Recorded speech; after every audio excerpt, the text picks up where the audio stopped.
Friends, welcome to investor बाजार। Friends, आज हम स्टॉक एनालिसिस की सीरीज में इलेक्ट्रॉन इंजीनियरिंग कंपनी लिमिटेड का कंप्लीट कंपनी एनालिसिस, कंपनी का वैल्यूएशन कैसा है, कंपनी के फाइनेंशियल्स कैसे हैं और लास्ट में कंपनी के फ्यूचर ग्रोथ प्रोस्पेक्ट्स क्या-क्या हैं और कंपनी सस्ती है या महंगी है, ये इस वीडियो में हम जानेंगे।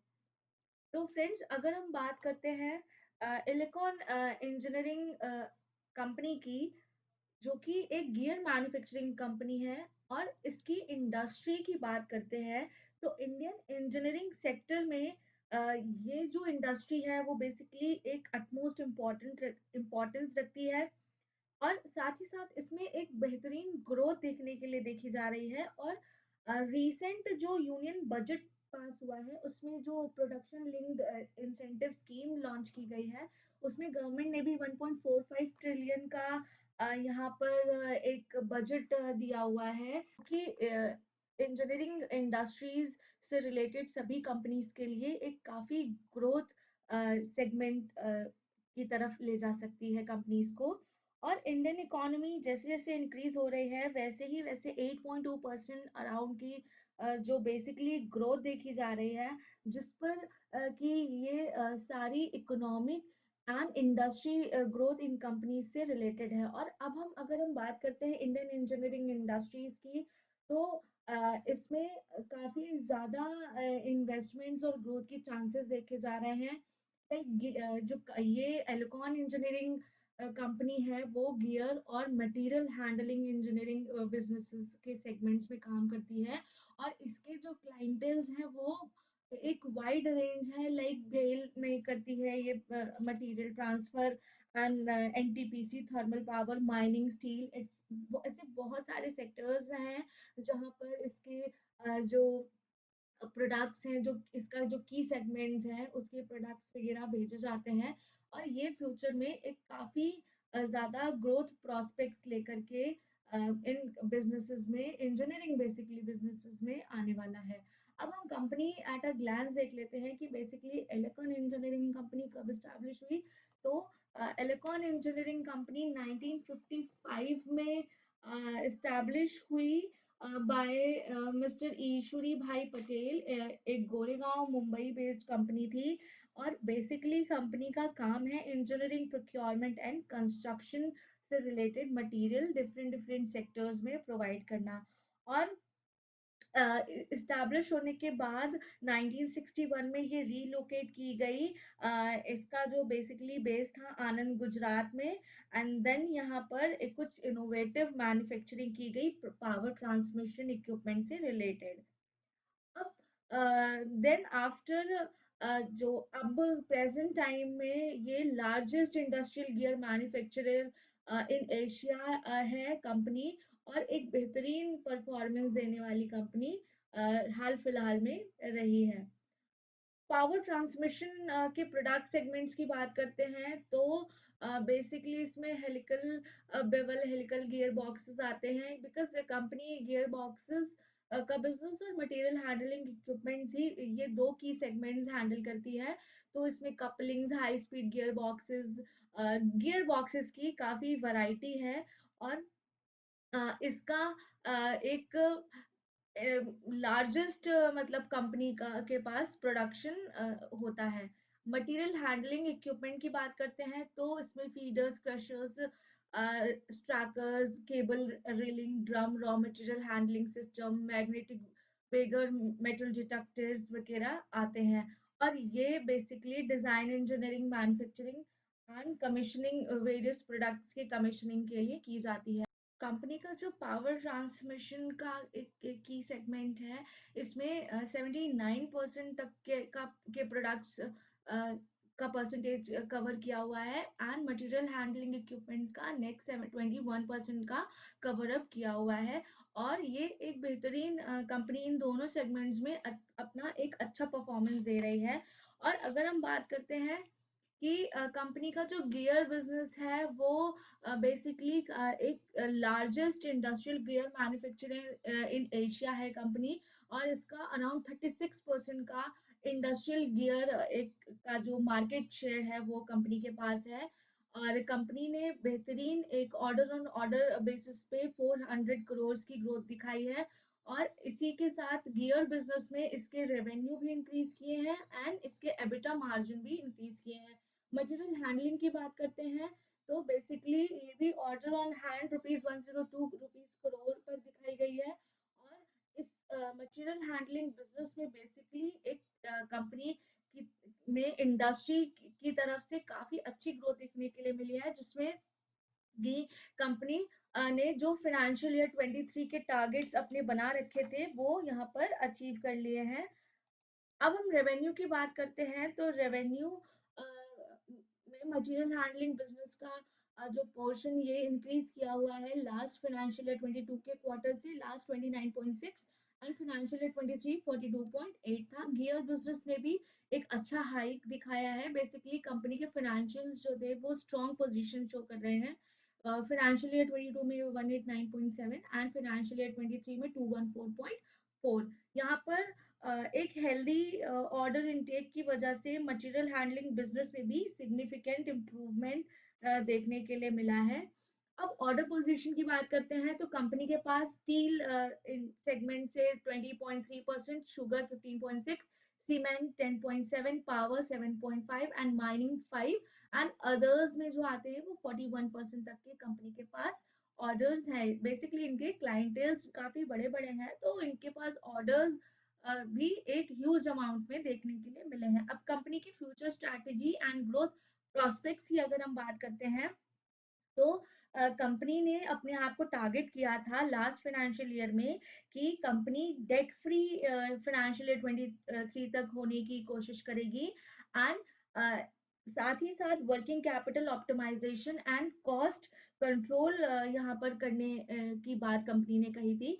तो वो काफी हद तक कंपनी ने अपने आप को इम्प्रूव किया है ऐसा कंपनी के फाइनेंशियल्स को देख करके लगता है। और कंपनी यहाँ पर कुछ अपनी स्ट्रैटेजीज जो एक्सपोर्ट इम्प्रूव करने के लिए बनाने वाली है वो भी 50% तक के ओवरऑल मतलब फाइनेंशियल ईयर 30 में यहाँ पर टारगेट किया है कंपनी ने। और कंपनी की अगर रेवेन्यू की बात करते हैं तो 72% तक का कंपनी के पास इंडिया से रिलेटेड रेवेन्यू जनरेट होता है एंड 28% इनके आउटसाइड इंडिया बिजनेस से जनरेट होता है। और यहाँ पर कंपनी के फ्यूचर प्रोस्पेक्ट्स की अगर हम बात कर रहे हैं तो बिकॉज कंपनी कोर सेक्टर में डील करती है और ये मैन्युफैक्चरिंग प्रोडक्ट्स जो हैं वो हर बड़ी बड़ी इंडस्ट्रीज में सप्लाई करती है।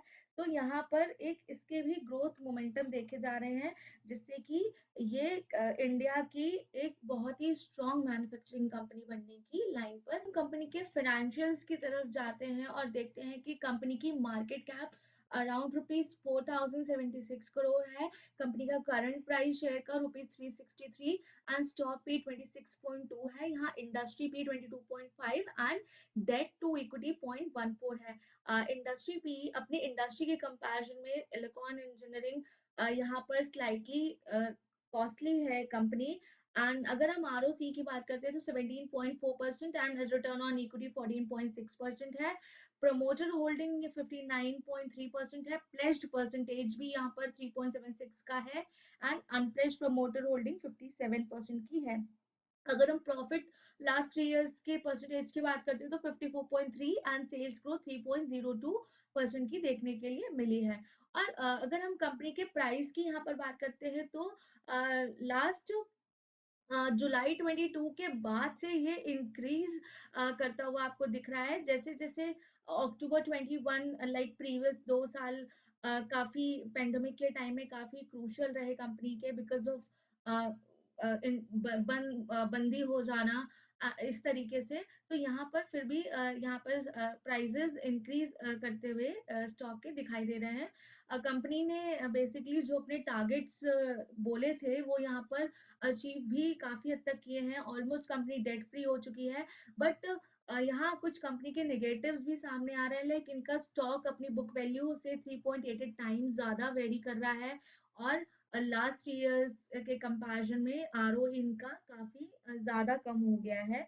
अगर हम क्वार्टर रिजल्ट्स में सेल्स की बात करते हैं तो जून में सेल्स 328 हो गई है। प्रीवियस क्वार्टर मार्च 22 में 332 थी। एक्सपेंसेस यहाँ पर 261 से 263 इंक्रीज किए हैं, और इसका सीधा सीधा असर इनके ऑपरेटिंग प्रॉफिट्स पर पड़ा, जो कि 70 टू 65 हो गए, और परसेंटेज भी यहाँ 21 to 20% से डाउन हो गया। नेट प्रॉफिट्स भी 46 to 42% हो गया।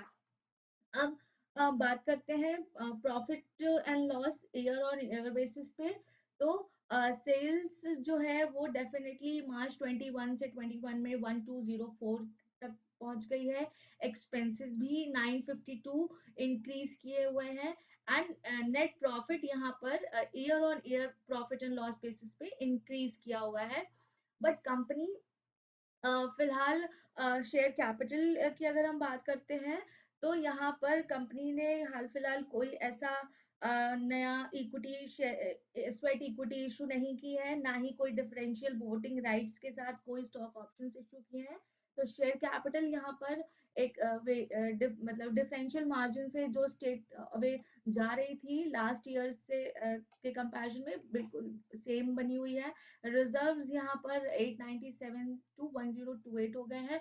बोरोइंग्स यहाँ पर कम कंपनी की हो गई है 335 टू 151। तो ये बेसिकली लाइबिलिटीज यहाँ पर 1988 से 1715 तक कम होती हुई दिखाई दी है। तो ये कंपनी के लिए यहाँ पर लाइबिलिटीज इसकी जो है वो डिक्रीज मार्जिन पे थी, तो ये एक अच्छा साइन था। और टोटल अगर हम फिक्स एसेट्स की बात करते हैं तो 758 से 739 पर हो गई हैं, और इन्वेस्टमेंट्स यहाँ पर 53 से 54 पर दिखाए जा रहे हैं। शेयर होल्डिंग पैटर्न की बात करते हैं तो प्रमोटर होल्डिंग यहाँ पर 59.26% की लास्ट ईयर से बनी हुई है।